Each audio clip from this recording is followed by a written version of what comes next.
and we put our own cash into it. We didn't finance anything. So we had a budget that we knew we were trying to keep to. Initially, I think we went in thinking we would spend like $15,000 on a build. Very modest. That's what we all hope for. Right. Very. And I think at some point through, I was like, well, this is probably gonna be like 20. Maybe we'll go to 20.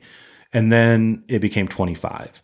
I think that's where we figured out is like pretty close to where we landed, within a degree of that.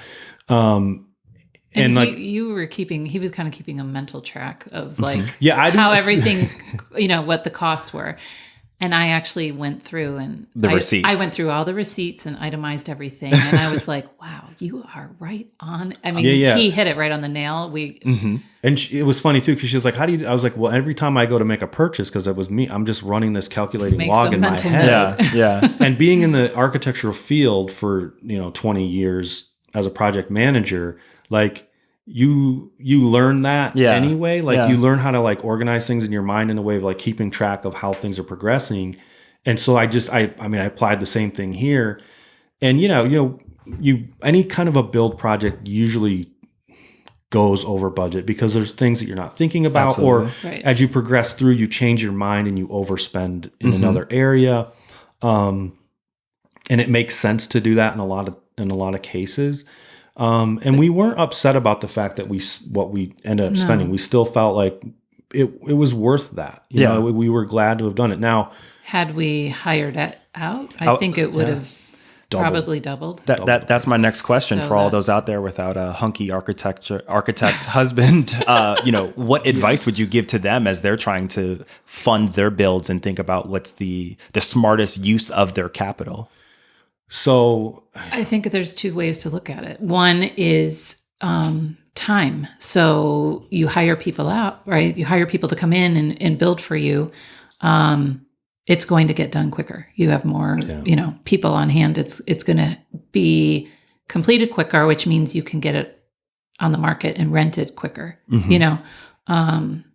So I think that's one way to look at it, right? And you're going to it'll cost you more, but you'll be up and running. And you'll way faster. Be trying to recoup that cost. We took the sweat equity route, I guess, and did it all ourselves. And, so it took a lot longer, obviously, but the return actually. It's like it's less to make back in a way. Granted, it took us longer, but the time that it took wasn't so bad, in the sense that like having it being kind of a full calendar year. Our build time was 9 months of building, and then again 3 or 4 of that was winter, so that a little slower. And I say even though winter's like 5 months up here, 6 months up here, but you can still build in the shoulder seasons pretty easily. Right. In the heart of it, like you get into December, February, and stuff like that, January. I had little desire to get up here and do a lot, so we just took that time off. But if you time it right.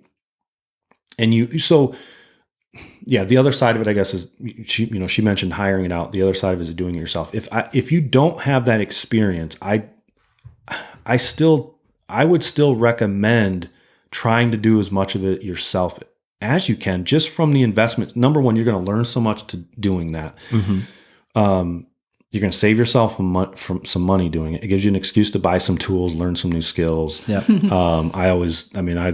That's a great excuse personally, but also tapping into family and friends that may have some of that experience that you don't have. And actually you'll surprise yourself too of what it is that you can accomplish even by watching YouTube videos. I mean, honestly, that's like, it's a huge thing. I mean, I grew up watching, This Old House and things like that, and again, always being interested in the architectural field and building and woodworking and all this. So I might be unique in that way, but I mean, YouTube is such a resource. I mean, you can go out there and search anything and you'll find a video in seconds and probably 10, 100, to do it at different ways. And you'll just go try it, try it, put your hands on it.